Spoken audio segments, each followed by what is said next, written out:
Welcome back, All the Smoke, Las Vegas, Players Era College Basketball Tournament. Shout out to the MGM and Park MGM for having us.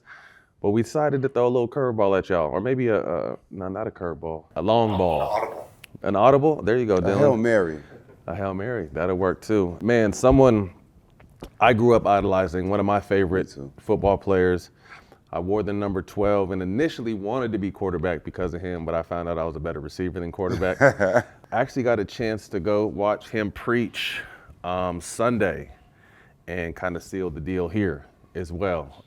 Man, welcome to the show, the great Randall Cunningham. Thank you, brother. I appreciate you, man. I appreciate you. It's a pleasure being here with you guys. To be able to sit next to, this is probably kind of the perks of what we do is, we get a chance to interview some amazing people, but this is special for me because, again, you and Jerry Rice were my two favorite players growing up, and to be sitting here with you today is a treat. I want to read a comment that we found online that was really praising you. It said, Randall set the standard for all black quarterbacks who were not getting drafted up until him. Not McNabb, not Vic, not Lamar. It was Randall Cunningham. When you sit back and look at your career, do you understand now how important you were and the ceilings you broke and the doors you broke down for today's modern quarterback? No, I don't. and once again, thanks for having me on the show. Yeah. I've seen you guys and you guys got it going on. Appreciate it. And I don't really do podcasts, so I'm always busy at church. So it's like to be able to sit here, it's an honor. It's my honor. We really. appreciate that. And you guys are doing great things. No, I don't. And I don't look back and think that I deserve any credit in a form of humility. I'm just grateful that these guys are getting the opportunity. I saw a statistic recently that they were speaking about the African American quarterbacks who are starting in the NFL now, and it was half of the league. Yeah. And I kind of just smiled because I know what I went through. It wasn't as dark and gloomy as maybe what Vince Evans or Doug Williams or Warren or Shaq went through back in the day. But I did have my experience of people who didn't like me because of my skin color. How did you deal with that? Again, this is, talent aside, you're one of the most dynamic quarterbacks in the game, but still you can't outrun the color of your skin, and that's what a lot of people, the standards some people held you to. I went through a lot when I was a kid, being in Santa Barbara, California, growing up, where it was, not very many African Americans, predominantly Hispanic and Caucasian people. So I got to see the other side of growing up with friends that didn't look like me. But how did I handle it? When I first was drafted to the Philadelphia Eagles, I went into the press conference, and the first question was, how do you feel being a black quarterback in Philadelphia? And immediately I had to defer or stay away from the question. So I said, I'm in South Philly, so I thought I was Italian. And that's how I answered the question, because I didn't want to open it up to more discussion. So it's kind of like, well, you asked me the wrong question. I don't want to talk about that. And so it's kind of like shutting it down in a light way. I just really didn't deal with it. I didn't want to look at myself as I'm black, I'm white, I'm Hispanic, I'm Hawaiian, whatever. I didn't want to deal with that. I just wanted to play ball. Being the trailblazer that you are, do you think you were the first dual threat quarterback, or who was before you that somebody that you looked up to?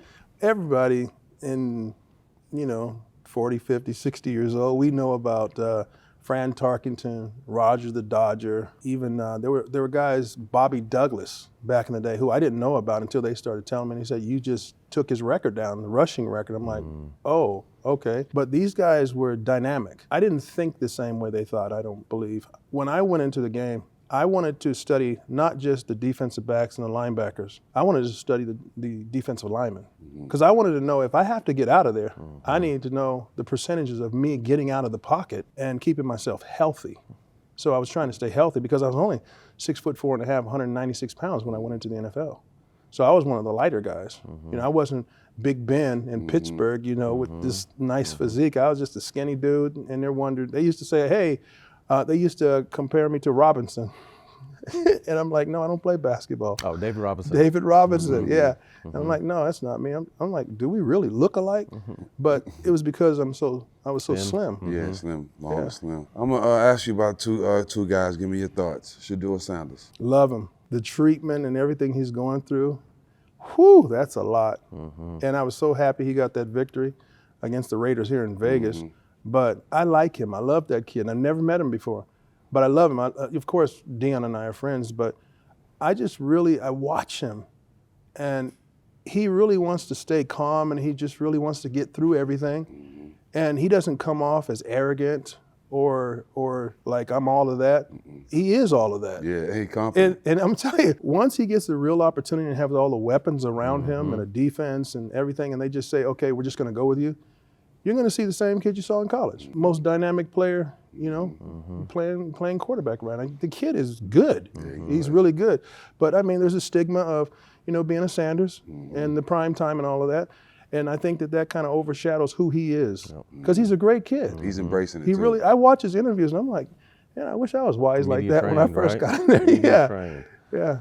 I think obviously too with him, it's for some quarterbacks it's okay to be confident, but his confidence is labeled as arrogance or cockiness instead of just being confident because he knows he's put the work in. Yeah. As you said, he's media. I mean, he's built for this. Yeah. He's built for this, and it just rubs people the wrong way, which is crazy. Yeah. Lamar Jackson. Oh my God. When he was up for the Heisman, I was calling him. I think I called him when he was sitting there, and who was going to win the Heisman. Love him. I think he's possibly the greatest quarterback ever to play. I mean, Brady was a different quarterback, but Lamar is probably the most talented quarterback in the history of sports. I don't care if it's rugby, football, whatever it may be. This young man is so dynamic. And I will go to games to see him, and I don't go to football games. But I'll go see him. That's special. Oh yeah. At any point in time, he could change the game. And the excitement, and just knowing that at any point in time, he might run for a 60, 70, 90-yard touchdown, or he might launch a bomb. He might, hit a slant and run all the way to the end zone, high-fiving the guys. He's just that talented. When you're evaluating a quarterback, what's one of the most important things you're looking for? Well, they're all smart. You can't play quarterback unless you're very smart. But I look at their poise. Maybe that's why they moved me to receiving safety. Like, you can't get out there because there's no faking it Yeah. at the quarterback position. You're going to get hit. You're going to have to make precise split-second decisions. So you have to be on edge all the time. And then you have to have a little crazy because you're getting hit by 350-pound guys, and you have to get up. So it's amazing. But Lamar and Shedeur, amazing players. Let's take it back a little bit. Your older brother, Sam, All-American fullback at Southern California, went on to play for the Patriots, Pro Bowler, led them in rushing for 6 years. What did you pick up from him to help you with the game you developed? I get teary-eyed because he passed away a few years ago. Condolences. But he lived, I think, to about 70, which was good because my father passed away at 56. But I remember when I was in high school, my junior year, going into my senior year, and he came to town, and whenever he would come to town, you could hear his SS Chevelle coming down the street with those glass-packed pipes. Boom. Loud pipes. And we would hear him coming, and we would get excited because we finally got to see our brother. And I asked him a question. I proposed this question. I said, Junior, can I make it into the NFL? This is at 17 years old. And he says, your arm is as strong as the NFL quarterbacks right now. That gave me great confidence. He said, but you have to develop your leadership. And I was like, okay. So from that point on, that's what I worked on. Going and gathering my teammates and working just behind the scenes, staying after practice, and just really taking it to the next level. And we were blessed that year. I think we went 13-1. We got beat by the great Long Beach Paulie. They're still good. Yeah. But it was just him sowing a seed, saying you need to be a leader. If you can't be a leader, don't try to go to the NFL. You were so cold at UNLV that your jersey was retired while you were still playing. Can we talk about that? That was a blessing. I didn't know any of that was going to happen. I didn't know that I was doing well enough to be honored like that. But had a great group of guys on the team, guys from California, a lot of California kids. You played with somebody that everybody knows. Oh, yeah, Suge Knight. He played with Marion Suge Knight. Marion Knight. Suge Knight. Yeah. My brother was Marion back when we were in college, and he became Suge. We knew him as Suge, but he was Marion with us. How was he? What was he like back then? He was cool. Was he? Yeah. I mean, And you know, every time I saw him over the years, I saw him the night that Tupac got shot. Hugged him and everything. You know, he was yoked up too. Suge was big, but it was like just like college. You know, it was nothing crazy, anything like that. He's just same old guy. You know, so to have my jersey retired was a blessing because I go to the games. I have a box at the UNLV games I was telling you, and I love going to the games because I get to support the guys. And I see people wearing my jersey in college. I love it. And I'm like, wow, it's an honor to me that somebody still remembers me from playing college football. You know, because that was 80 through 84, I believe. Yeah, I was born in 80, so yeah, it was 80 to 84. Maybe it was 81 through 84. Vegas in the 80s, what was that like? You know, the boxing was heavy. Oh, yes. Talk about Vegas in the 80s. In the 1980s, we had a dynamic basketball team with Richie Adams and Sidney Green and all these guys, and they were the talk of the town, basketball. And everybody went to the games. I remember when they built the Thomas and Mack, we had 20,000 people there, and they would come every time there was a game. And you know, I just remember those guys just really being what represented UNLV.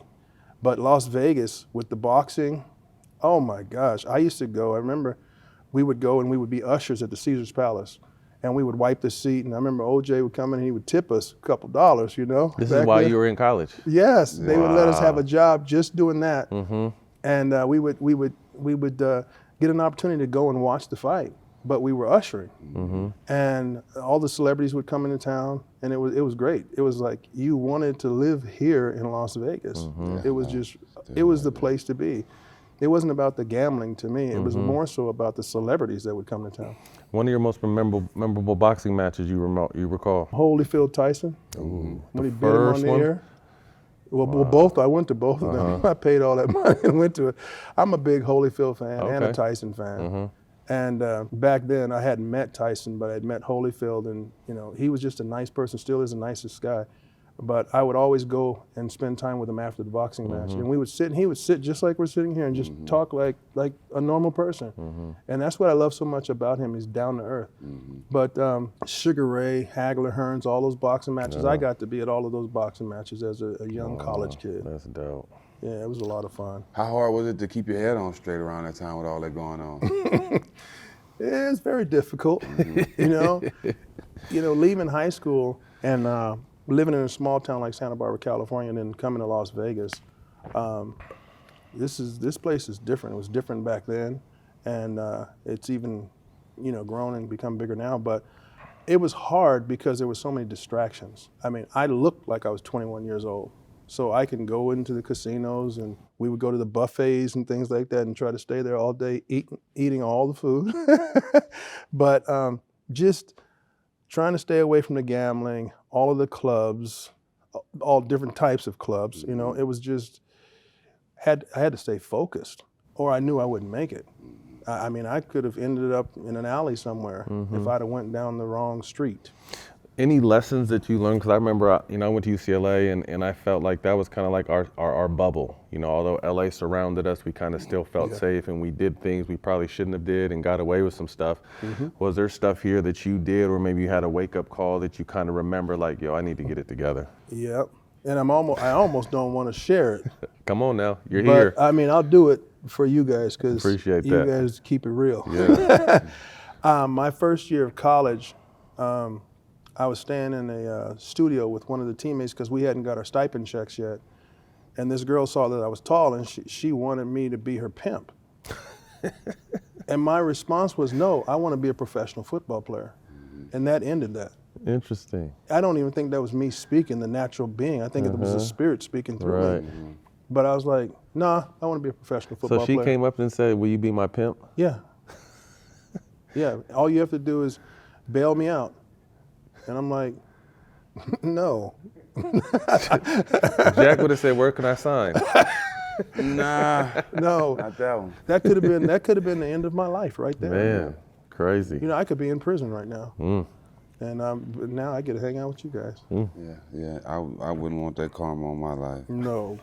Why hasn't UNLV? Us either. Yeah, had much success recently in football, basketball? Basketball-wise, I can't give you the answer, but we do have a new athletic director who is turning things around in Got our a new school. coach too, which is my good friend. Yes, Pastor. yes, Yeah. yeah. So things are turning around at UNLV. Our football team now, I think we're 9-2. I think that's our record, 8-2 or 9-2. Pretty good. And we're not ranked, but that's what we were when I was playing. We were 9-2, and then we went 10-2, and finally 11-2. And they put our whole team in the Hall of Fame, the Southern Nevada Hall of Fame. Oh, really? Yeah. So I think that with Eric Harper as our new athletic director, things are turning around. He cares about not only the school, but Las Vegas. And he doesn't want to go anywhere. Most of the coaches who come here, they're using it as a springboard. They want to come and spring to somewhere else that's bigger. But, I mean, with the stadium we have now, Thomas Mack's still amazing. With the Raiders Stadium, you can't ask for anything better. I mean, so he's doing an excellent job. Our players on the team are great. We're not just getting California players, we're getting players from Georgia, Florida, Texas, everywhere. You know, there's a lot of players that are coming. It's not just the West Coast crew. Fun fact, you played 3 years as a starter at UNLV and broke 18 UNLV records. He was also named first team All-American as a punter. Yeah. That's crazy. How did that happen? When I was young, I played everything. I was not good at basketball, just to let y'all know that. I can rebound and Dunk. couldn't shoot. I Could you dunk? Yeah, I could dunk, but after I did the tip-off, I was so tired running back and forth, I'd do one of these right here. That's He'd pull me out, let y'all do what you do. So I respected you guys. But when I was young, I played every sport: football, basketball, baseball, ran track. I'd play soccer. And then one of the great things, I went to the boys club, Santa Barbara Boys Club, every single day. From when I was 9 years old all the way to 17, 18 years old. That was where I lived. And Donnie Yee and Cliff Lambert and the people who were there, they really treated us like we were their sons. And because of that, I got to develop continually, not just picking one sport and just playing one sport, but developing all of my muscles, my motor skills and everything. And I love track and field. So I would run track to keep me in shape for football. And so it's just a great place to grow up. And I think that helped me. And I was always kicking field goals, kicking off, punting from when I was a little kid because I was bigger than everybody else. And a big foot, so that helped out too. To this day, third longest punt in NFL history. 91 yards. To this day. I got to tell you, it was windy that day. I got help. I got a lot of help that day. I feel like, and I love that you touched on this, that I was someone who lettered in 4 sports in high school, All-American in 2, and I felt like all those skills, led me to, an NBA career. Kids today don't get a chance to do that anymore. Yeah. And what are your thoughts on that? Because you're still actively coaching and have people in sports. Yeah. What are your thoughts on that? It's kind of like everything is becoming tighter because you have so many club sports. And there's so much hype in it now. You see what's happening in basketball. It's same thing in 7-on-7. Bad. It's like we're hyping all these kids up like they're going to be the Olympians and the NBA players when it's really not that easy. Right. And to get 3 letters, that's like you're one of the greatest in the United States. So to get 4, that doesn't happen anymore. You play one sport, and in the off season, you are training and trying to hopefully doing your nutrition and training your body in the right areas with the plyometrics and the weights and everything. But you got to take care of your body, and you need time off because the sports are so long now. Yeah. It's like they're 10 months. Year round. Yeah, year-round sports. And it wasn't like that when I grew up. It was, there was football. It was and seasonal. Yeah, it was seasonal. Seasonal, yeah. Yeah, but everything is a club sport now. Yeah. I'm about to put my 13-year-old daughter in volleyball, and I'm like, well, what about track? She says, what do you mean, we got an Olympian, a 3-time Olympian. You got an NCAA indoor and outdoor champion. You got state champions. These are what your siblings have done. It's in your blood. Yeah, I just want to do volleyball. Our own thing. Yeah, I'm like, you're going to do track too? It's in you. 1985, the 37th pick to the Philadelphia Eagles. What did that moment right there alone mean to you? I'll tell you about the process. I'm sitting there with a guy from ESPN or a writer from Sports Illustrated or whatever, and the draft is on. And you didn't go to the draft back then, you know. You didn't have your nice custom suit and a whole bunch of jewelry hanging and a cool hat. You sat and you watched it on television.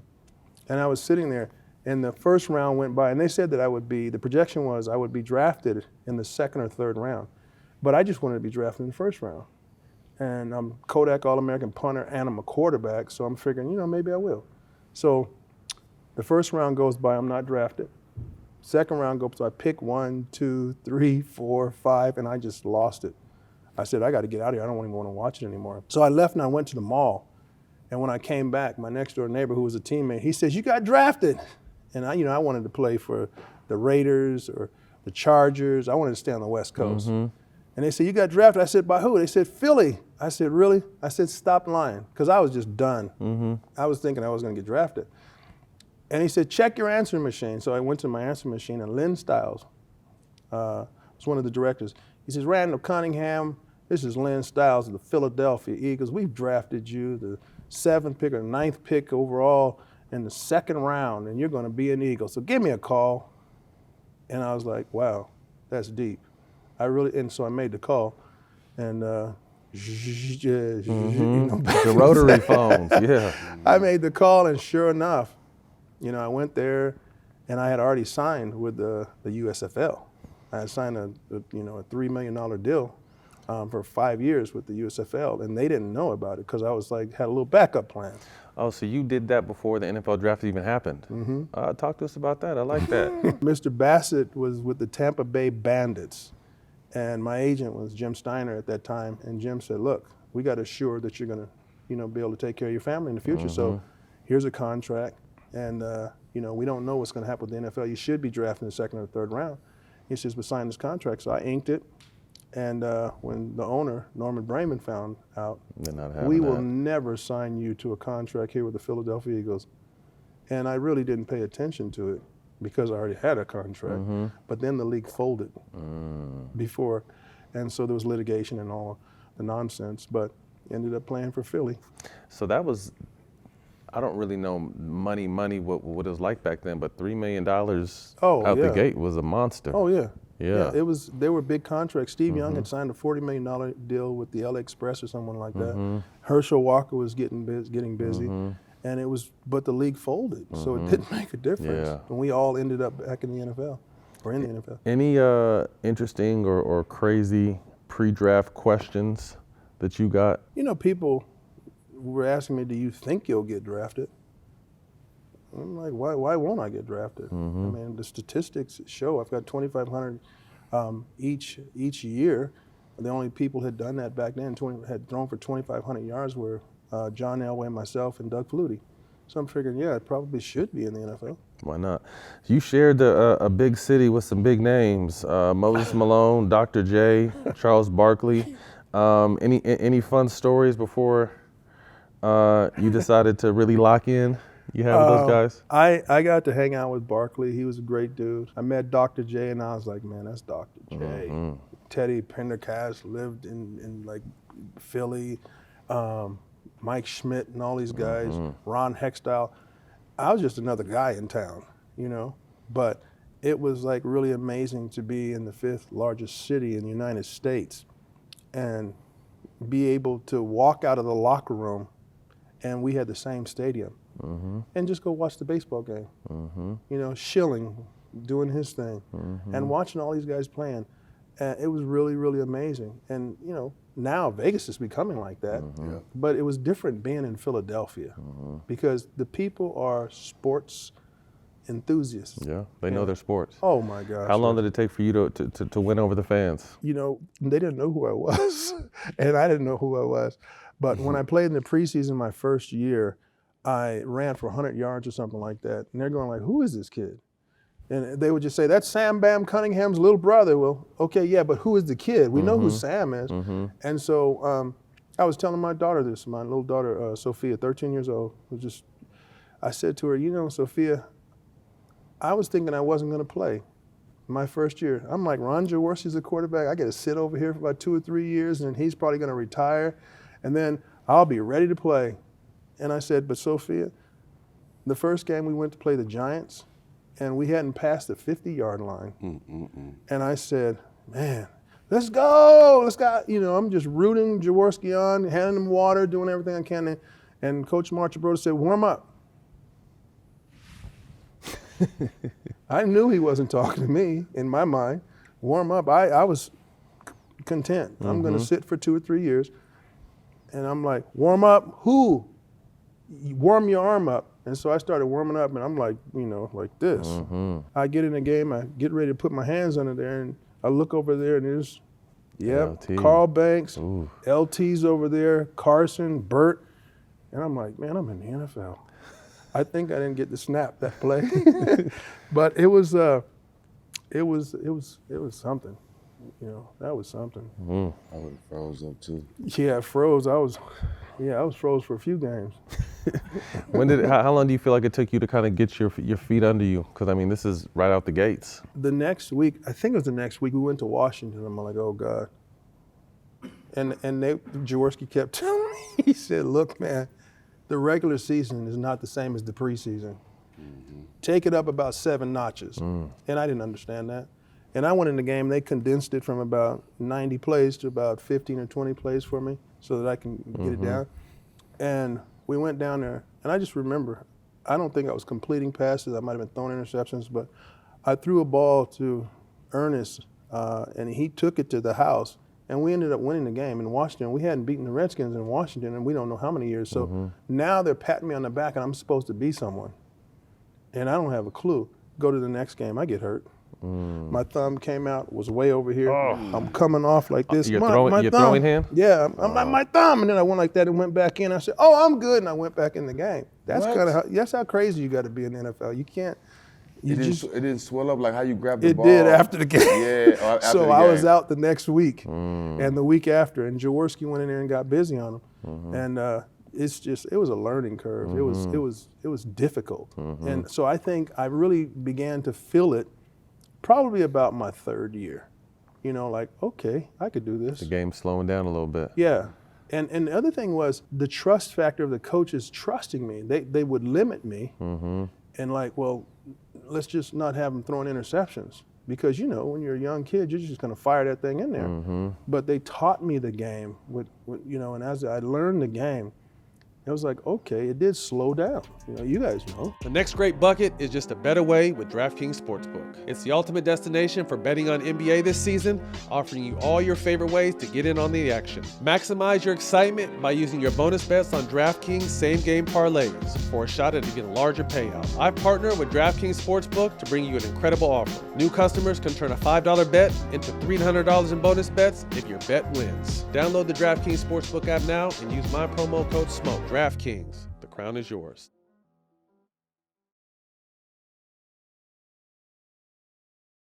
What up, y'all? This is Matt Stak. from the All the Smoke podcast. Big news.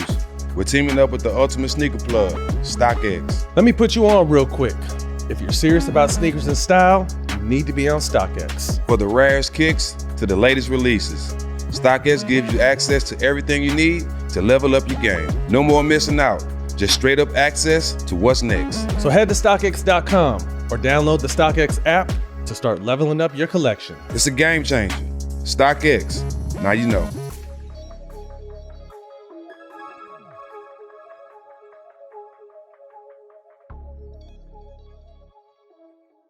Stak, man, I got a question for you. What's up, Matt? What you got for me? If you walked into a stash house and found $20 million, how much would you steal? Man, stop playing. A stash house?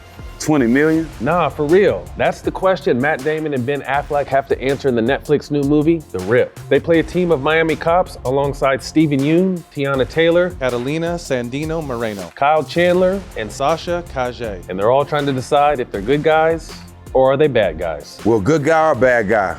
I'm still in the 20 million. This movie is an edge-of-your-seat thrill ride for the entire time. It'll keep you guessing till the very end. Don't miss The Rip, only on Netflix, January 16th. Today's episode is brought to you by DraftKings. DraftKings, the crown is yours. Buddy Ryan was such a heavy defensive-minded coach. How did you guys get along? Obviously, your style is, they've seen it before, but I don't think to the level of athleticism and arm strength that you came into the game with? How did that dynamic go with him? Buddy was someone, there was no reason for anyone to try to figure him out because he was Buddy Ryan. He was going to do what he wanted to do, and he was always going to do it his way, but he loved us as players, which is what won us over. You know, he was a player's coach. And so you would do whatever you had to do for him. Mm-hmm. And he wanted bar room brawlers. And so we all became those who took on his aura. Mm-hmm. And so we were just kind of almost like lunatics on the football field. And so when teams played us, some of them were a little concerned, like they might take your knees out, they might try to rip your head off, and that's kind of crazily, that's really who we were as a team. We didn't care because we took on his personality. But the main thing that I loved about Buddy Ryan is that he saw my talent and he says, look, I'm going to use you for what you like to do and what you're great at. And we'll work on the things that you're not good at. And I was like, wow, that's patience. And so he said, make 5 big plays and we'll win the game. Defense will do their job. That's what he would say. And I'm like, okay. You could do that. And we believed it. Uh-huh. And we went out and we would go 10-6 and 10-6 and 11-5, but we didn't win in the playoffs. But he was a father figure to all of us. I remember he ran us so bad. And I was just like, I had to go pick up the game plan or my check. And I'm like, man, I don't want to see him, you know. And, you know, if you went by him, he was going to say something to you. Hold on, so the coach used to hand the game check? No, we had to go into the office. Okay, got you. Yeah, so Yeah, a lot of niggas gonna be getting these checks. I was about to say. If I gotta pay you off your performance today, you ain't getting this check. So I went through there and I'm trying to just, you know, you walk by something, you close your eyes so you don't see them, but they see you. I tried that and he said, 12, come in here. And I'm like, oh man, I'm just like, man, just want to go home, study my plays. He says, hey kid, you're doing a great job. That's big. He without saying I love you, he expressed it. Yeah.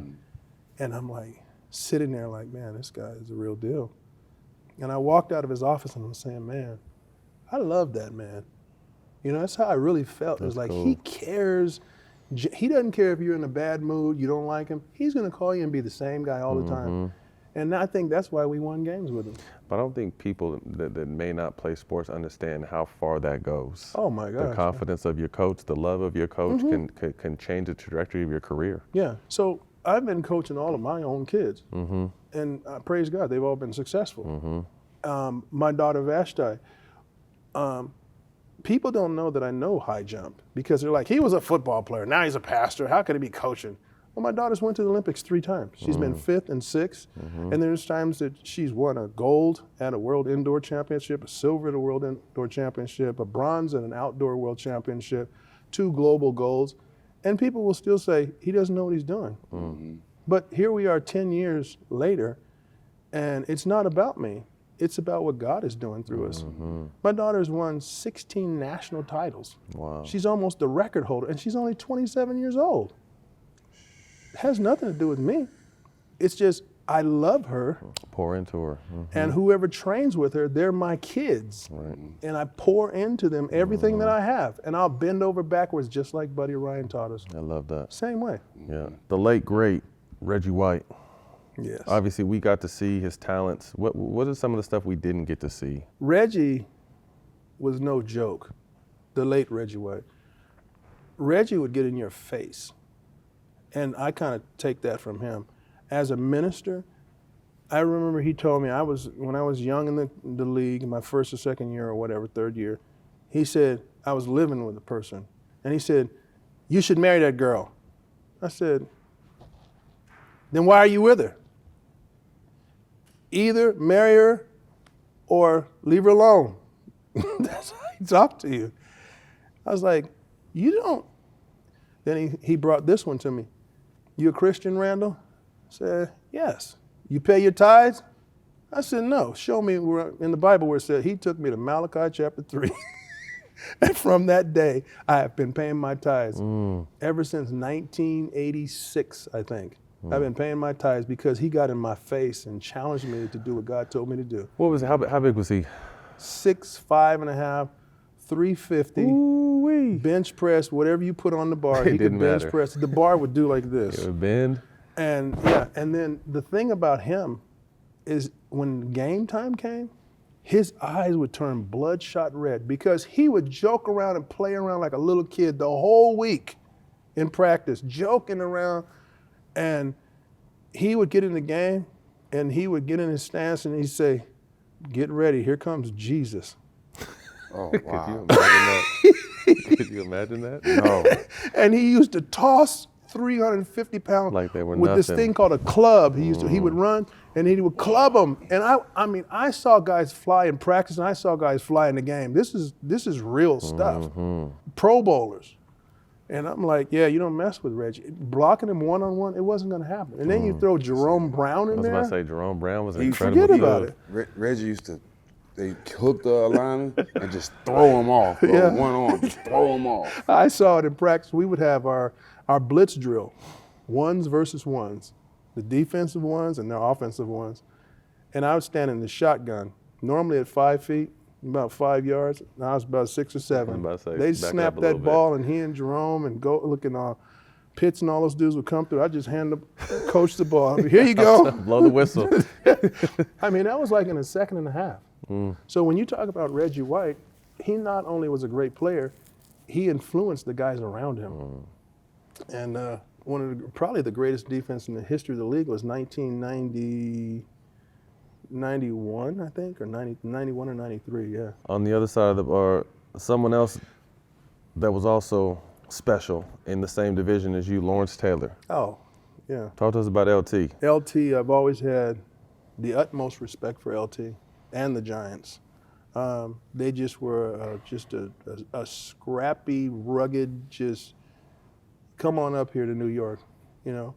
And I remember Herschel Walker was telling me during the week, he said, "Man, they need to change this game plan. They got me blocking LT.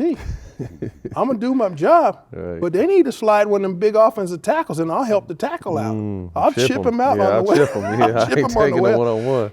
So I remember LT, it was a third down, and I dropped back, and it was 3rd and 8, and I had to get the first down or game's over.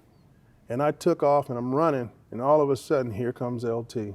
And I put my hand out as big as I could make, and I tried to stiff arm in his face as hard as I could. And I got him, but I didn't get the first down. And so he dragged me down about this far short of the first down. And I already had respect, but I gained more respect.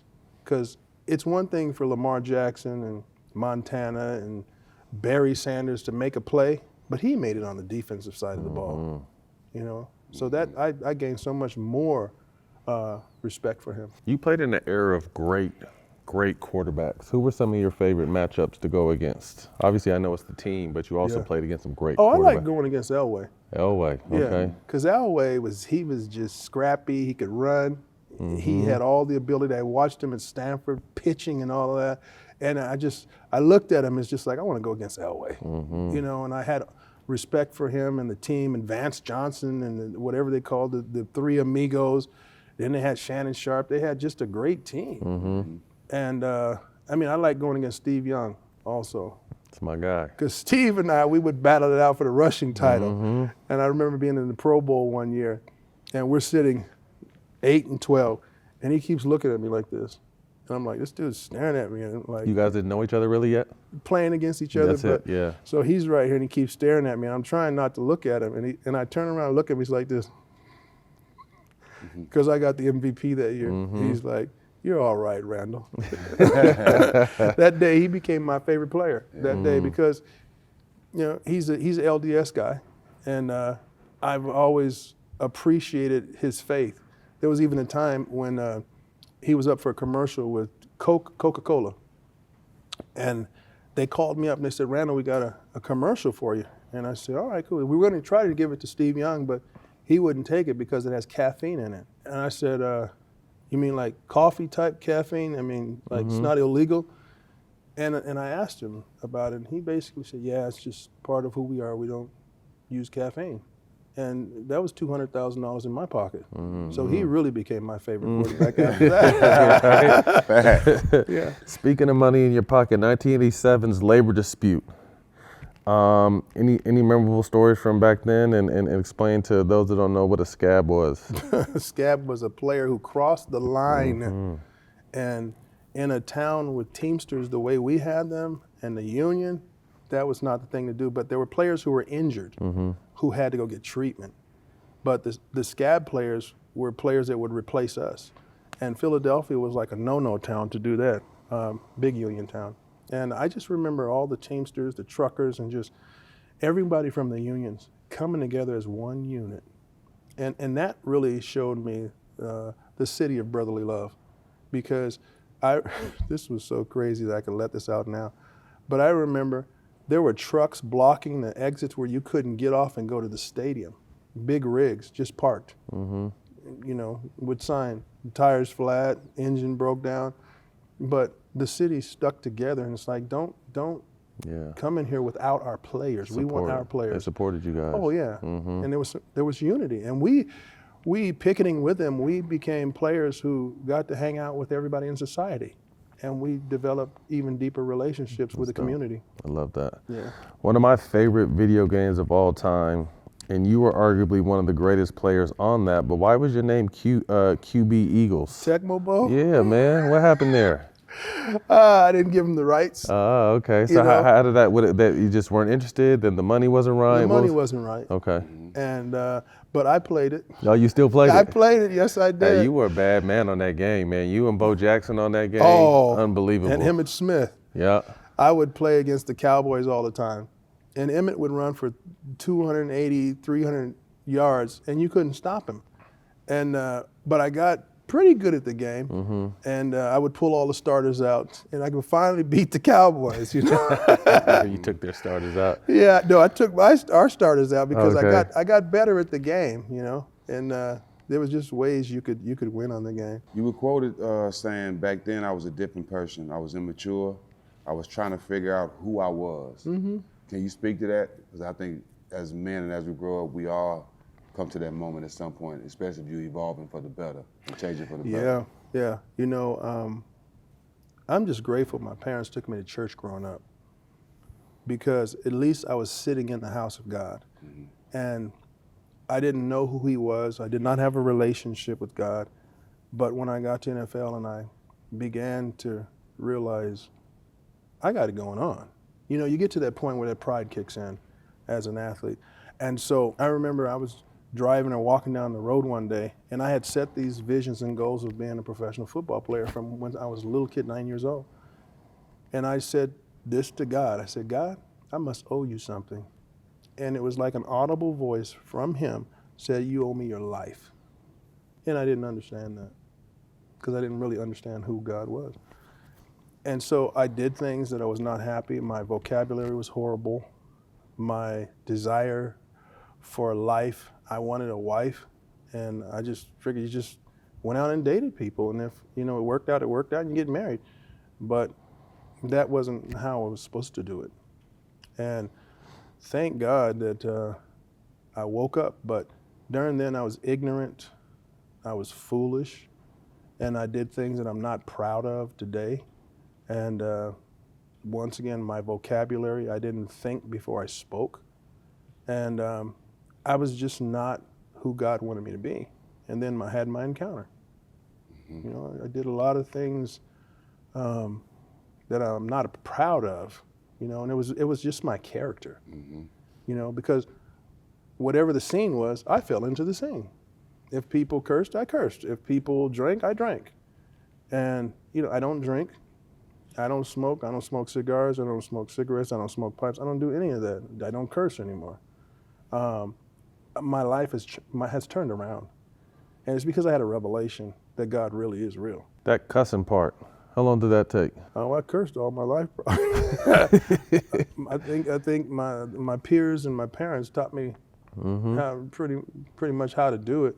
But I think I was probably 20-something years old. And I said, if I love God, I got to keep my mouth clean. And that's when it started to change for me. When I started reading my Bible, though. When I started reading the Bible, it says we praise our Lord and Father, and we curse men who have been made in his similitude, both praise and cursing from the same tongue. This should not be. That's in the book of James. And like when that one hit me, I was like, yeah. So I became like a recluse. And people were like, he's an enigma. They couldn't figure me out. I'm like, I can't figure myself out. I'm trying to find out what my identity is and, my validation. I'm not validated by sports now. I realize that, not how much money I have, but I'm validated by the blood that came out of Jesus Christ. And oh my God, when I think about that, I'm okay now. I can conquer all of the things in my life that are hindering me from being whom I'm supposed to be. And studying my Bible changed that. I started studying every single day.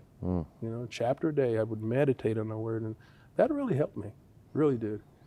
It's interesting, especially from that young age, again, as we talked on kind of off camera, in the midst of your career with all the noise around, to be able to lock into that is special. Your style of play, you're running, you're diving over the top of line, jumping over people, throwing the ball the way you did. When did that catch up to you? Because you had some amazing I don't think ones. it caught up to me yet, because in my mind I think I could do it, but at 62 years old, that's not happening. I watched old Dak going in the end zone against the Eagles. It didn't. Hey, I'm happy he did it, but he did not know how to fall. He broke his neck. I'm talking about, bro. He fell crazy. Did he? I didn't see it. Oh, you can tell he don't do it often. He was about this high off the ground too, but he got in there, But I was like, oh, is he all right? I was like, darn it, he scored, But it's like, when I had this thing. When you get to the 5, you dive. When you get to the 4, you got to score. When you get to the 3, it's up to me. You get to the 2, you know what to do. You get to the 1, job's done. That's kind of how I thought. One more time. You get to the 5, you got to dive. You get to the 4, you got to score. You get to the 3, it's up to me. You get to the 2, you know what to do. You get to the 1, job's done. So I kind of lived with little cliches like that. And when I saw that do that the other day, and I'm like, man, that dude did whatever it took. Yeah, to get in there. Yeah, to get in there. And that was probably the difference in the game, that when he did that, his team was like, he sold himself out for us. And the next thing you know, it was a done deal. And I turned the game off, because I'd been praying for Jalen Hurts. That's my boy, I pray for him all the time. But when I saw it at 21-21 and then something happened, we had a punt or something, I'm like, oh. Fumbled it, yeah. I was like, oh my gosh, I don't want to, it was the fumble. Yeah. I was like, oh my gosh, my boys, So I just prayed without watching. It was too much, huh? It's too much for me to handle. Do you have a favorite run of your career? I have 2. Let's hear them. One was against the Washington Redskins at home. I dropped back, and I never wanted Dave Butts to touch me because he was big. He had an angry look on his face, and he weighed 360 pounds. And so when I dropped back, I saw him coming, and I did one of those, and he missed me, and I was like, ooh, that was a good one. Then I ran, and there was guys coming, and I stopped. I put my brakes on. My feet went to the front of my shoes, and I cut back in, and I saw 4 guys fall down. I'm like, oh, I'm still up. And then I ran. And as I'm running, I'm like, I'm going to get there. And out of the corner of my eye, here comes Darryl Green. Fast as can be. Whew. And I'm thinking, I got to run from Darryl. I got to go. And he's catching me. And then there's a DB right in front of me. And I try to run him over at about the 5 or 6 yard line. That hurt.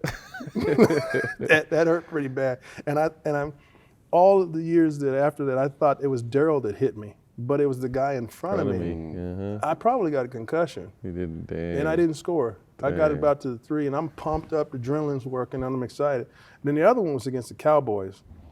I dropped back, and I rolled to the left, and I was kind of cornered. And one of the defensive linemen and a linebacker, and I just ducked, and they flew over me. And then I cut back in, and I'm like, oh, I'm still going. And then Bill Bates got me. He was tough. Yeah, he was a baller. Hard nose. He got me, though. Because I thought I was going to have another one. Randall Cunningham, celebrity rap. Without even knowing, you're one of the pioneers to what we're doing today. Started back in the early '90s. What was that like, and how did that come about? I loved it. It was like this. I got to sit with a lot of people. You guys probably remember Downtown Julie Brown. Downtown Julie Brown. Was it Julie or Judy? Yeah. I had watched her on MTV, and they asked me who I wanted to interview. I said, and so they threw out all these names. I said, her, and it was Donald Trump back then, believe it or not. He was the man. We were talking about that on the way. Like, Yeah. everyone loved Trump back then. Everybody loved him, yeah. Uh-huh. So I said, I want Trump, I want Barkley, I want Andre Agassi, and MC Hammer. MC Hammer. You know, so I got to interview all of them, and it's on YouTube. Mm-hmm. Even the interview with Donald Trump is on YouTube. You know, I had my high top. I thought I was somebody back in the day. Where'd that style come from? I don't know. It was a short Kid and Play cut. Yeah, it was a shorter Kid one, Play. right? Had to start with Kid and Play, though. Yeah. The late great Whitney Houston.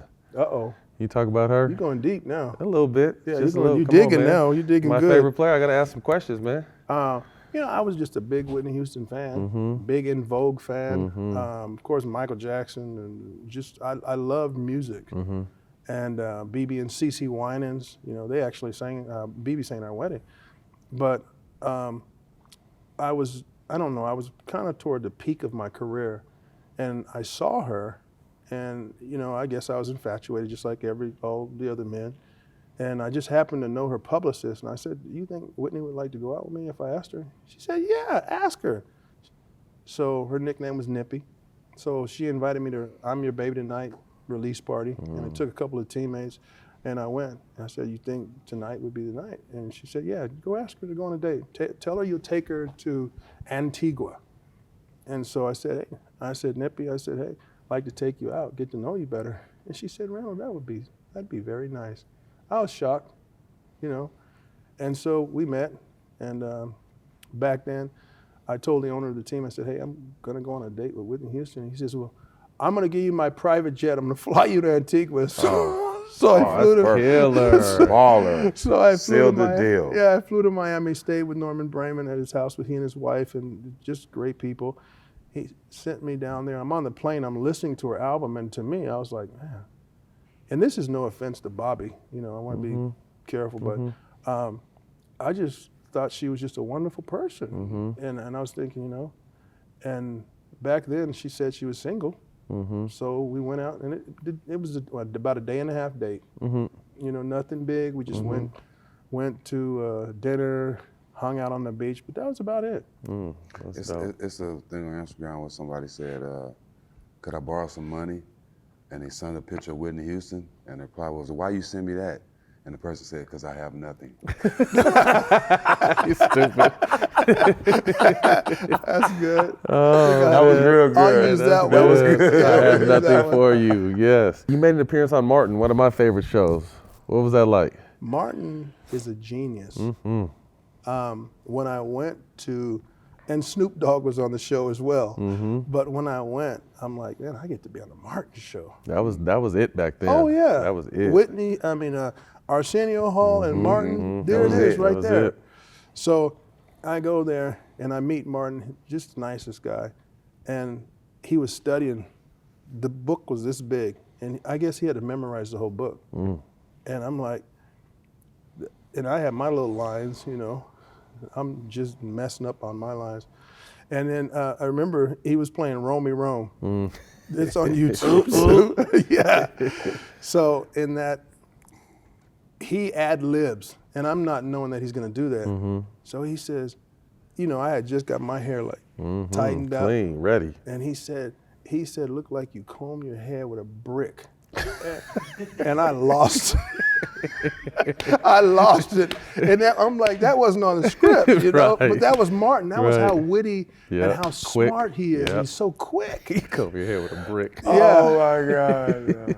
He That's said, you look funny. like you comb your hair with a That's brick. funny. That's funny. And I was just laughing. And I messed that whole scene up. We had to redo the whole scene.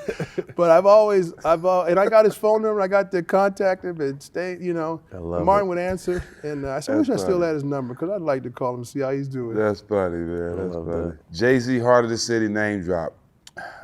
Scramble like Randall with his Cunningham, but the only thing running is Numbers Found, one of the best songs. How did you feel when you heard Jay-Z drop your name in the song? As crazy as that sounds, I don't listen to rap because it takes me back to the person I used to be. Yeah. Interesting. And so I can't go out dancing. I can't listen to rap. I can't do certain things. I have to have a little box around me sometimes. But people would go like, Jay-Z put you in his song, man. And I'm like, at first I didn't know who he was. Wow. Okay. You know, because like I said, I didn't listen Yeah. around. I mean, I know who Cool Mo D and Curtis Blow are, you know, from back in the day. These are the breaks, you know? Right. And then I kept hearing the song, like when I would go into stores and things like that. I'm like, and then I'd hear my name. I'm like, he really did have me in his rap song. It was awesome. I mean, I thought it was pretty cool. Come on, man. Yeah, Jay-Z. I mean, come on now. He's Jay-Z. Yeah. You know? This segment is brought to you by StockX, your trusted source for the most coveted drops. Jalen Hurts recently paid homage to you wearing the black Jordan 1 cleats. Yeah. What was your history with Nike? I had a contract with them, and my daughter is signed with Nike right now. Okay. Just talked to the rep the other day. But Nike has been a part of my family because my brother Sam wore Nikes when he was playing in the NFL. And then, you know, Howard Slusher was his agent, and he's good friends with Phil Knight.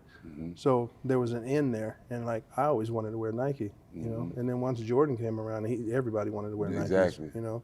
And so it's been a great relationship, you know. Being my daughter's coach, they do have a coach's stipend in there as well. Okay. So the relationship is still there, and that's all I wear. I only wear Nikes. I don't, Yeah. you know, I don't wear anything else. If I'm not wearing Nikes, I have a suit or jacket on or something. We see, fly. You used to wear the all blacks though with the white or the gray uniforms. Like, where did that come from? Buddy Ryan. That was fly. Yeah. So when Jalen, you know, busted him out, it came up on my Facebook page, and I don't even know why it came up that day, but they had both of us right there. Oh, really? And so I took a picture of it, and I said, man, there you go, bro. Yeah. And he's like, yeah, I had to represent you. And I'm like, I didn't know he was doing it because I did it. And then I just saw him wearing the white ones. And I was like, okay, yeah. But he's a great kid. I mean, I really love his character. I love how he presents himself. I love that he's got a great wife. And he just represents just who we should be in sports, especially in the football game. The game of football is, I mean, there's so much that comes at you, and he just stays so calm and relaxed. I like that about him. If I'm not mistaken, he has an all-women team around him as Yeah. well. Like, is it agents and managers and all strong women to keep a nice, tight circle. Yep. Briefly, 1995, you retired, but you were convinced to come back by the late, great Dennis Green. How'd that happen? Denny. Yeah, to go back a little bit before Denny, there was a lot in public in my life because I retired. They said, you're too young to retire. When are you coming back? I said, I'm not going back. And I told all the teams, I said, don't call me. I'm not going back. I'm done. You know, and my thing was I have enough money in the bank. I played. I don't want to be, you know, injured and broke up. You know, I want to live my life, you know, and take care of my family. And sure enough, so many people asked me, when are you coming back? I just got back down on my knees. I said, God, is this you speaking to me? Do you want me to go back? Because if you want me to go back, I'll do it. But other than that, I'm not going back. And so I said, give me a sign. If I'm supposed to go back, give me a sign. Have teams call me up. Because I told teams, don't call me. I'm not coming back. Sure enough, Jeff Fisher, Tennessee Titans, called me up and said, hey, Randall, I want you to come and help out with Eric McNair, the late Eric McNair. I want you to come and be his guy. And I said, all right. And I said, well, God, I'm going back, but I'm not going back on my own. I'm leaning on you 100%. Because I really didn't want to go back because I just was done with it. You know, I didn't like being criticized so much, and it really Took a toll. It took a toll on me emotionally and mentally. And so I happened to go to the Super Bowl, and I was working out in the gym, and this man came up to me, Keith Johnson. He says, you're Randall Cunningham? I said, yep. He says, I'm the chaplain for the Minnesota Vikings, Keith Johnson. And he says, what you doing working out? And I said, I'm making my comeback. He says, oh, that's great. I'm going to tell Denny Green. And I'm like, so I'm about to sign with Ditka with the New Orleans Saints. And they offered me $675, which was kind of weird because he wanted me to be the starting quarterback, and that wasn't even up to par back then. And so he said, look, take it or leave it. And so I said, I'm going to just take one trip. And he says, well, you better let me know quick. Went to Denny Green. Denny Green said, look, Randall, we want you here. You're going to be our backup. And we'll give you $525,000 to be the backup quarterback. But, you know, Brad Johnson's our quarterback, and, you know, if we need you, we'll put you in there. I said, okay. Talked to my wife, and we ended up signing with them. Yeah, so he brought me out. And then, the rest was history. It would have been great if we could have won the Super Bowl that year, but it wasn't God's timing. We're going to talk about that season, though. Randy Moss, Turkey Day game, 3 catches for 106 yards and 3 touchdowns. How special was he? Randy, 6'4" 3/4", 4'3", 40, hand-eye coordination out of this world, and just a beast. He made a difference in a lot of quarterbacks' careers, and because he was tall and fast and had great hand-eye coordination, I could literally lay it out there 10 yards in front of him. We had this rule: if you drop back and you're throwing a bomb, it's 40 and 5 from the sideline. With Randy, it was 50, so we would launch at 50 yards. Out there. And he'd run underneath it. He'd run past 2 deep zone. I mean, That's the yeah, he would really run past 2 deep zone. And so when they were running 2 deep, which most everybody in the NFL was doing, I said, I could just throw it over the safety's head and Randy's going to be there. So we started doing that, and people would be shocked. So I would drop back and I'd look off and then load that thing up and launch it, and he'd be able to go get it. Cris Carter as well, right? Did you play with Cris? Yeah. Was Cris with you in Philly first, right? Yeah. What was it like reuniting with him? It was great. I don't think he gets the respect he deserves as a receiver. He's a Hall of Famer, thank God. But, Cris was that guy who, he was like a coach on the field. When you went on the field, he was going to put pressure on you. I remember, I was telling somebody this yesterday. I said, today at practice, I was telling him, I said, there was so much pressure when I played for the Minnesota Vikings. I said, you had to be perfect on every play. And on offense, if you didn't put the ball right where it was supposed to be, Cris was like, come on, man, let's go. And I mean, it was like that every play. So we worked so hard and we were perfectionists. And it was because he was a leader on the field and he expected excellence. And, he would be a great coach. I tell you, he could probably take a team to the NFL, an NFL team to the Super Bowl. I think that his demeanor is so deep like that. You guys, was your running back Robert Smith? Robert, boy. He was tough. fastest in the league. Oh, yeah. He was tough. And He a was good the fastest player size. in the league for a while. Yeah, Big too, like 6'2", 6'3"? Yeah, Track star. Yeah, about there. Yeah, he was Ohio State, yeah. I just called him about maybe a month ago and just talked to him. It's just like, I just reminisce. I'd be able to hand him the ball. The next thing I know, he scored again. Representing the light made skins, my job easy. Yeah. Do you think that year when y'all went 15-1 and was upset by Atlanta in overtime, do you think that was your best shot at getting the chip? Yes, and mine for sure. Yeah. We had it all offensively. We were like the San Diego Chargers with Dan Fouts back in the day, where we would put a lot of points on the board, and it was coaching. Brian Billick was just an amazing coach. He knew our talents, and he could just pick plays for everybody, and the plays worked. And if they didn't work, it wasn't like he would get on your case. I remember one time I asked him, he said to me, he says, Randall, what play you want to call? I said, whatever you want to call. I said, I trust you. That's big. You're a great coach. And whatever you call, that's what I'm going to execute. And that's the kind of coach we had. So it was amazing having Randy and Robert Smith and, Jake Reed and all of our offensive line, that offensive line is, I still thank those guys, Post-career, we got a chance to sit down with Eric Dickerson about a month ago, and he really opened our eyes to the health insurance and the pension issues that the NFL has. What are your thoughts on it? I try to stay out of the politics.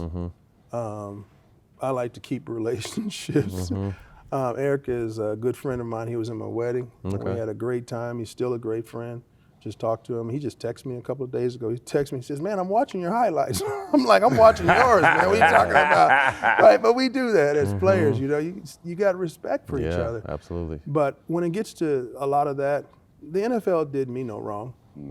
Can things be better? I look at my pension, I look at my 401k, and I'm like, woohoo, I'm grateful. So these guys that are getting, CTs or they're getting these brain issues, that is real. And guys need to be taken care of.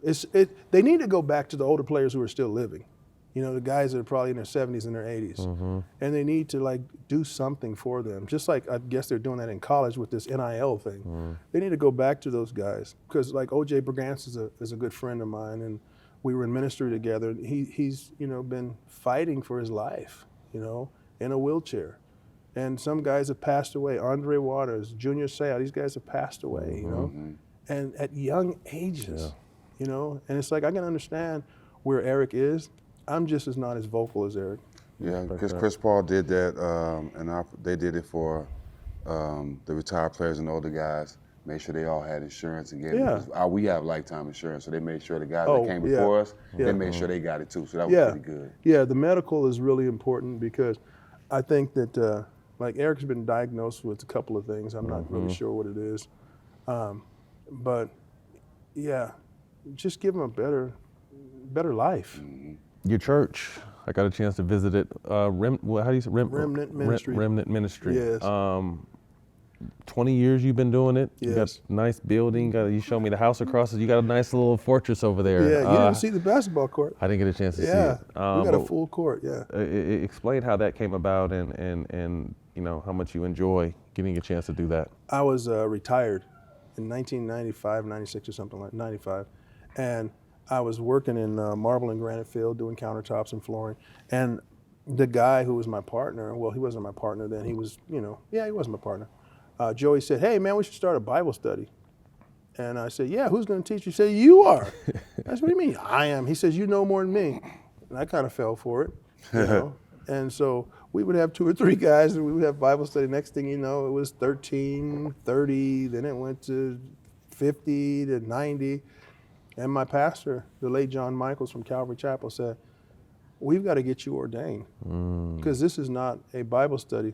You have over 50 people. It's a church. Congregation, yeah. So we have to get you ordained. I'm like, oh, God, what is he talking about?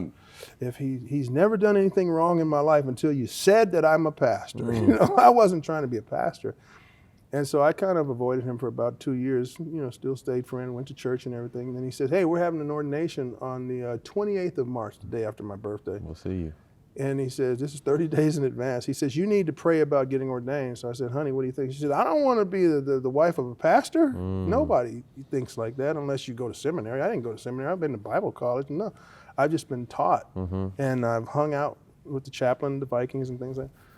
So he says, so are you going to receive? And I said, yes, Pastor. So that was 2004 or 2006. And the Bible study, we went to a high school and it began to grow. Went to 140 people. Then God gave me a vision because we did a building fund and we built a church, 17,000 square feet with 500 seats. And God gave me a vision of the church being completely filled up.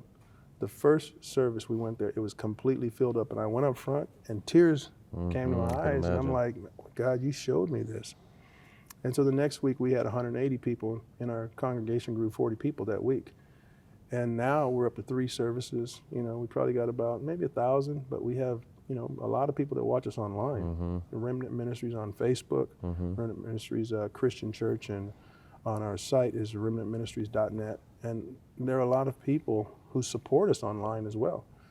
And it's like, I just keep moving forward. My wife is the assistant pastor of the church because it's founded by God doing it through us.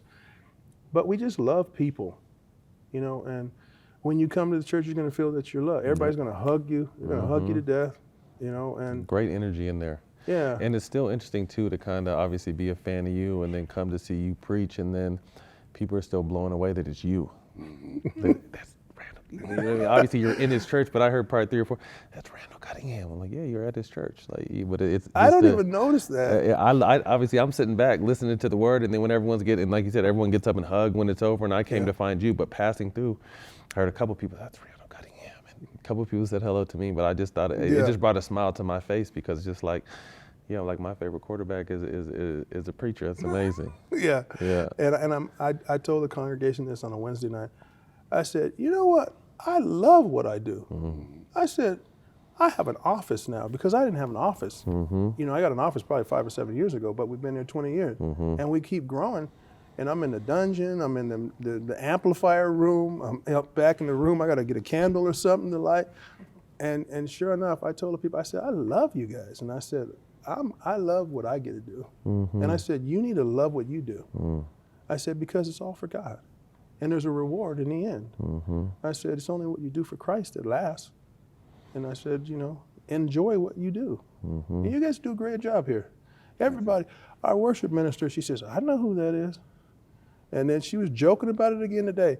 I said, I'm going over there with my guys, and I told them about you. And they said, we watched that show. Yeah, they were telling the definitely people were stopping me and saying, oh, we love your show, we love your show, yeah. Yeah, and it's like, everybody was, when he came into the church, you got to come the next time. I would. You got to hang out with us. Yeah, I'll give him a heads up. It was a spur of the moment. We finished filming early. I'm like, I'm going to run to church real quick. Because you gave me the time. You had 3 services on Sunday. I was like, I think I can make the 11. My daughter got baptized Saturday. Oh, congrats. Sunday, I need to get baptized, to be honest with you. So I'm working towar's that. I want to baptize you. Okay. Yeah. That's a deal. I got baptized I got live. 2 You did? sons that need to be baptized too. So we're going to make it a whole thing. Yeah. I would love that. Yeah. That'll be great. That's I love easy. that. Quick hitters, before we get to quick hitters, I forgot, we didn't ask this, but you're scrambling around in the end zone, 60-yard bomb. Was that to Fred Barnett? Who was that to? And it was like a 90-something yard touchdown, right? Yes, it was against Buffalo. Buffalo. Bruce Smith. Yeah. I dropped back and I knew he was coming. And he knew that I knew he was coming. Right. But I wasn't going to get sacked. That was in the end zone. Yes, we were at the 5-yard line. Yeah. And I just remember dropping back and I said, all right, whoa! And I'm looking this way and I feel Bruce. Breathing down your neck. And then I ducked and he flew over me. And then I rolled out and I said, well, might as well punt this thing. So I just threw it. It was windy. And I just threw it down the field. And Freddie caught it and I went like, oh my God, they're not going to catch Freddie. He's a sprinter. Yeah. And he took it into the end zone and acted like he was going through the tape. Yeah. What, 98-yard or 95-yard touchdown? Yes. Yeah. And I remember going to the sideline and Seth Joyner came up to me and he was like, One of the greatest plays I've ever seen. yeah, he was like, just like this. And I was, Right. I was like, I don't know. Yeah. I was a little kid. I remember seeing that, man. That's beautiful. I was like, if Freddie would have dropped it, we wouldn't be talking about it right now. Quick hitters, first thing to come to mind, let me know. With players you've played against, who's your core, who's your running back, who's your receivers, and who's your tight ends? That's like, I can't even answer that one. Too many. Oh my God. How about this? Just do it a different way. Guys you didn't play with. Who were some greats that you would have liked to had in the backfield, had a tight end and had out wide? Give me a tight end, 2 receivers, and a running back. That is so hard. Oh, because I play with so many great guys. Oh my gosh. I'd go, that's too hard for me. No, what about guys you didn't play with? Still, that's hard right there. That's still hard too. There's so many guys I respect, and I'm like, man, because I would say Jerry Rice is a wide receiver. You gotta be. You know, it's like Jerry was the man. We came out together. Okay, Barry Sanders, but I played with him in the Pro Bowl. Okay. Barry would be in the backfield. Human Oh, joystick. sorry, you got to have him and Dickerson together. Okay, I'm not mad at that. We They- can run two back sets. Yeah. They switch. Yeah. They're in it all the time. Oh, I play with Ricky Waters, so I can't say Ricky Waters. Dion. I'd have Dion in there somewhere on the offense. He's Right. got to be on the offense. What else I have left? A tight end? Well, I got to play with Mark Bavaro. oh, yeah, so I can't say him. Gates, tight end I like Gates. Antonio Gates. Antonio was a beast. So Barry Sanders, Eric Dickerson, Prime. Deion Sanders at one wide, Jerry Well, at he the got to other. be somewhere on the field on offense. Yeah. We'll put Jerry's him on the gotta wide. be there. Jared, and then Antonio Gates. That's solid. Yeah. Funniest teammate you ever had? The funniest? Oh my God, if he was here right now, we wouldn't be able to record. He's a Canadian player named Henry Gizmo Williams. Henry See, y'all Gill. don't remember. Was he a but running back? He was the Edmonton Eskimos. He was a receiver and a returner. Okay. He's all over YouTube also. But Gizmo came in, and he was 5'6", 190 pounds, 100% yoked up. We used to train together. And he would bench press. I'd put my 2 plates on there and get a couple in. He'd put another one on there. Throw a 25 on there. I'm like, that's like 375 or something like 365. I'm like, what are you doing? And he would just go like this. Little arms. It Yeah. was easy. Little arm. And Yeah. but we were in a restaurant in Atlantic City because we would go to Atlantic City and eat. And Gizmo had this noise he made. and he would go, like, and it was this noise, man, it would catch you off guard. And so we're in a restaurant, and this is well-to-do restaurant, and he would do this thing where he would grab you and he would bite you on the shoulder. He would say, "Give me a bite, dog." And he would bite you and you go like, "Hey!" And then he would hit that noise right after that. Oh, that's funny. And so we're in the restaurant, and he used to tell jokes. He says, "Man, I was so poor. We used to go to Kentucky Fried Chicken and lick other people's fingers and stuff like." He would just say stuff like that all day, right? And so he did that, and then we're laughing so hard in the restaurant, he falls out on the floor, and everyone in the restaurant starts laughing, and they don't even know what they're laughing at. They're just laughing. And somebody walks by and says, I'll have whatever he had. Right. so he Same thought he was thing. drinking, he didn't drink. Right. me Just get it. funny. And so everybody in the restaurant is just crying, laughing, and we would say, "Please stop, because I can't breathe." Mm-hmm. And that's when he would bite you again, and he'd hit that noise again. That's Funniest good. person in the world to me. And then that. Cris Tucker, of course. Cris is just funny. Yeah, naturally. Period. Not even trying. Yes, you know. Mm-hmm. Yeah, he's just funny naturally. Scariest defender you've ever faced? You faced some bad ones. Wilbur Marshall. Ooh, Chicago. Yep. Oh, you saw Mike Singletary too, huh? Yeah. Richard Dent. They had a defense. I still remember playing against Singletary the first time, and they would talk about his eyes were, you know, and I was on the field and I was like, "Why, he's 25?" And I looked and he was doing that, and I started laughing. Because his eyes would move like side to side, right? Yeah, and it was like he was so intense. Yeah. And I was like, I laughed, and it was like, man, that dude really is like that. You know? I think the scariest was Randall on your team. Oh man, we had some. He was scary. Yeah, Johnny Randall, the D lineman. 93. I just talked to him the other day. Yeah, He was scary. yeah, he was about 6'1", and just completely muscular. He was just like Marshall, Wilbur Yeah, Marshall. yeah. Oh, from Minnesota. Yep. But Yeah. I'm telling you, if Wilbur hit you, he was like the Nigerian nightmare at linebacker. Christian Okoye on Yeah. the defensive line at the linebacker position. Oh my God. What was your cadence? Omaha! Yeah, a lot of that. It wasn't like the guy with the what's his name used to do all the hey over there, how you doing today? I've been hit in the head a few times. He was with the Colts. Peyton Manning. Peyton. Uh-huh. Yeah, all that stuff Yeah. he does. Omaha! That's not real. No, you don't have time for all of that. Uh-huh. It's a lot of dummy calls is what it is. Yeah, he throwing them off. Yeah, it's downset, white 58 hut, you know, and you have to make audibles, spur of the moment. Yeah, One album on repeat. It used to be BB and CC. Okay. Yeah, I don't remember the name of the album, but it was BB and CC. I used to listen to them all the time, and I just liked their worship, sincere, so sincere. Childhood crush. Childhood crush? I don't know. I love football so much. That was your girl, huh? That was his girl. Football was it. Yeah. I guess I could say it was, oh my gosh. She was a model. She was an actress. I can't think of her name though. But she ended up getting married, so those dreams went down the tubes. If you could see one guest on our show, who would it be? But You have to help us get your answer on the show. it's one of your friends that you think would be good on this show. Cris Tucker, man. That'd be dope. He would do it. Come on, man. Yeah, he would do it. Cris, That'd I'm be telling you, dope. he golfs. We go golfing. He comes to town. He goes to church all the time. You guys built you were telling me this, not to cut you off, how you built a really strong relationship with Cris Tucker. Yeah. Yeah. Because he's real. You know, he stands for what's right. He's down to earth. And it's not about money. It's not about fame. He loves everybody in public. You go in public and you're like, come on, Cris, let's go, man. He's just shaking everybody's hands and talking to everybody. He doesn't shy away from people. He's nice. And he's just down to earth. All right, Cris, you heard that. Yeah. Coming from the pastor himself. Pull up. Well, Randall, we appreciate you, man. It was an honor to be able to sit down and spend some time with you on Sunday as well, get to know you. Yeah, thank you and for definitely coming looking by. forward to being baptized. Yeah. I'm we're looking gonna forward to get that. We'll done. definitely talk. Yeah, Great and the news. kids. Yeah, so I appreciate that, man. Yeah. Thank you. Yeah. Randall Cunningham, it's a wrap. All the Smoke. You can catch us on All the Smoke Productions YouTube and the DraftKings Network. See you guys next week.